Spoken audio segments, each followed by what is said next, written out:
Seja útil, e metade dos seus problemas desaparecerá.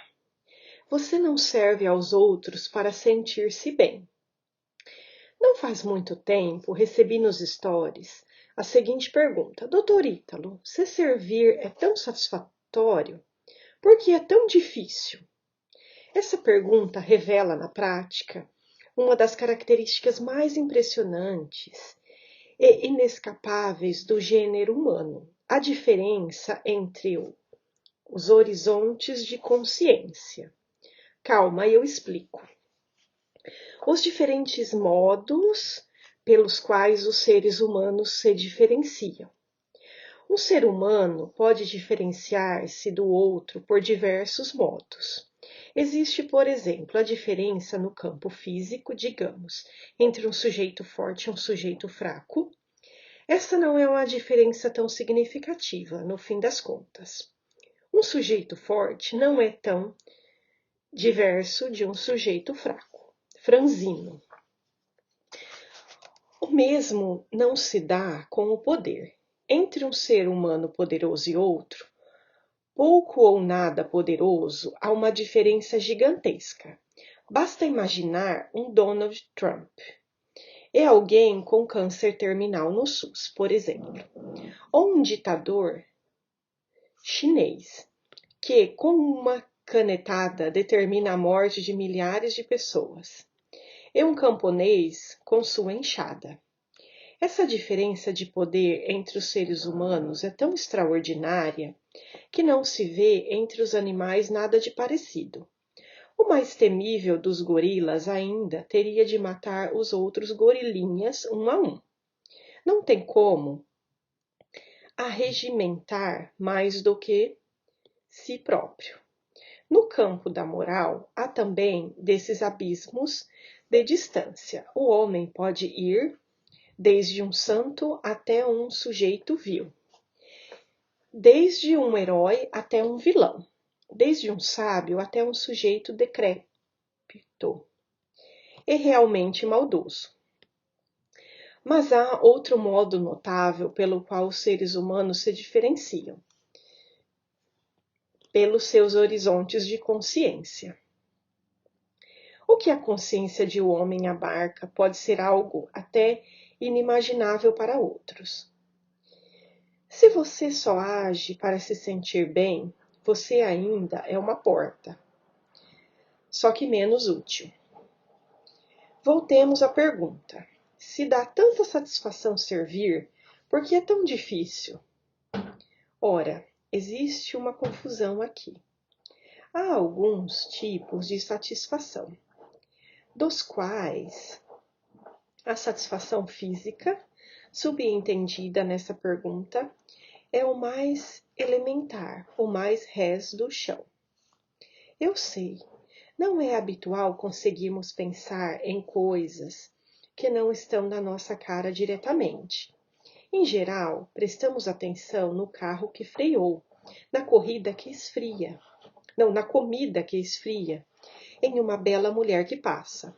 É nisso que, em geral, prestamos atenção. Aquelas coisas que residem em dimensões um pouco mais profundas, ocultas e abstratas nos escapam. Já não conseguimos pensar no que aquela coisa significa. E quando alguém que nos fala dessas coisas, não sabemos do que a pessoa está falando. É como na piada do rapaz que pergunta para a moça: gosta de Scorsese? E ela responde: prefiro calabresa.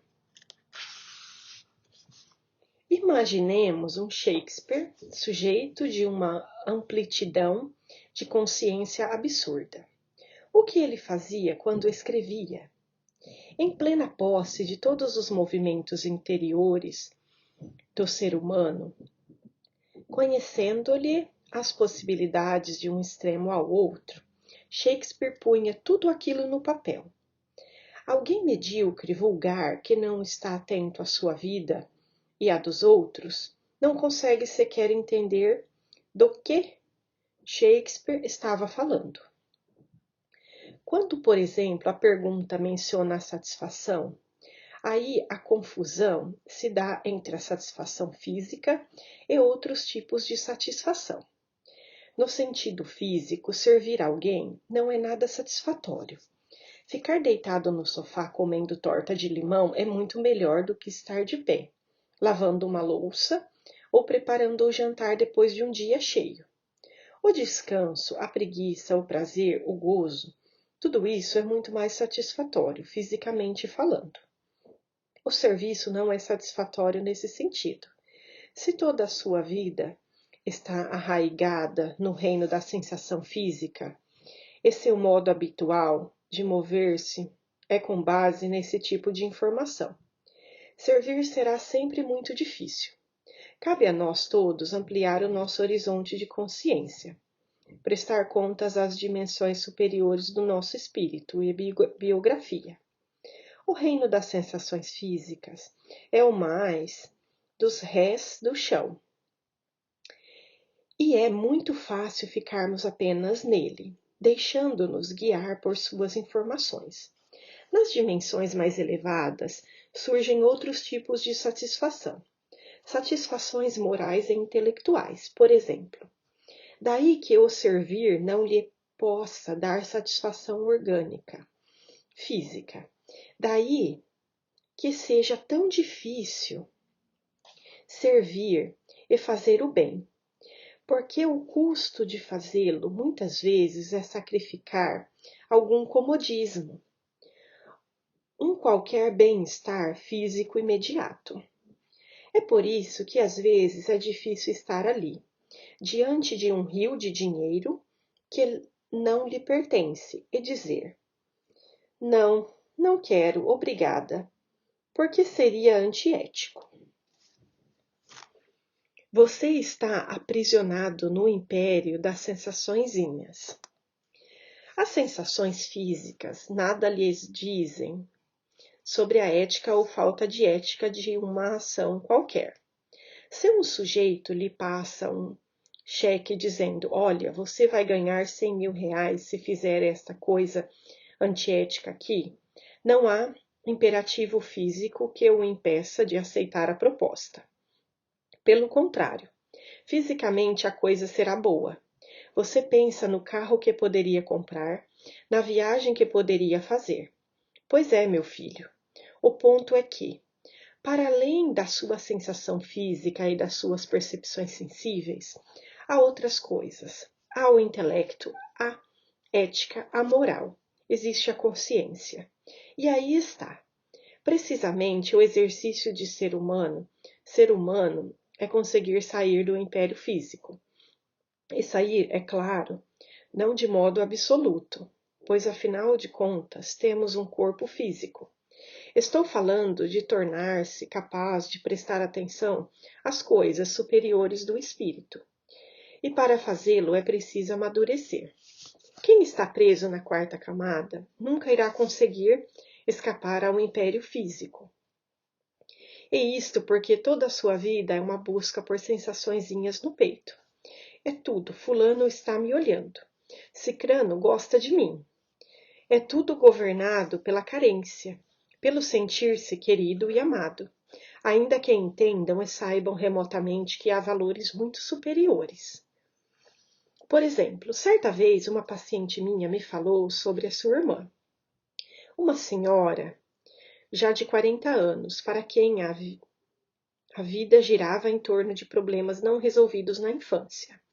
Ela estava sempre se lembrando de tudo do passado, lembrando e revivendo afetivamente, como se houvessem acontecido agora e não há décadas atrás. A coisa lembrada voltava-lhe tanto à cabeça quanto ao coração. Muitas pessoas são assim. Ah, quando a gente era mais novo, você me roubou aquele pedaço de bife. Olha, lá em 1900 e bolinha, a vovó lhe deu aquela bicicleta azul e não me deu nada. Alguém assim ainda não amadureceu. Está preso na jaula da sensibilidade. E a arapuca das sensaçõezinhas o impede de passar ao nível mais elevado da inteligência, ou transcendência. Não é que alguém já maduro, adulto de fato, não se lembre mais das coisas. Tornar-se adulto não é ter Alzheimer. Sempre iremos nos lembrar das coisas que nos aconteceram. O que um sujeito maduro não faz é reviver afetivamente, com a mesma intensidade, aquilo de ruim que lhe aconteceu. Tornar-se adulto é não se deixar aprisionar pelo império da sensibilidade. É lembrar-se com desapego. O sujeito que revive afetivamente os natais passados, em que ele não ganhou a bicicleta azul, ainda está no império da sensibilidade. Se aquilo lhe volta ao peito com a mesma intensidade lá de trás, ele está aprisionado e só vai fazer besteira na vida. Ele está preso no sentimento mais imediato. Não consegue transcender, não consegue ir para o nível da consciência chamada inteligência, transcendência. O pessoal diz racionalidade, mas não acho que essa seja o termo mais adequado. Alguém que ainda esteja preso nessa jaula tem de se investigar frontalmente, com muita valentia. Tem de olhar para si hoje mesmo e dar uma basta nisso verdadeiramente. E como livrar-se disso? Parando de procurar satisfação nesse nível físico, afetivo. Muita coisa não vai lhe dar satisfação nenhuma. Aceite. O caso da esmola é emblemático. O sujeito dá R$ 50 para um mendigo e começa a dizer que foi maravilhoso, que os dois conversaram e ele aprendeu tanto sobre a vida. Isso não é dar esmola, é procurar uma satisfação pessoal. A boa e velha sensaçãozinha. Dar esmola é pensar o seguinte: eu dou 10, dou R$ 50.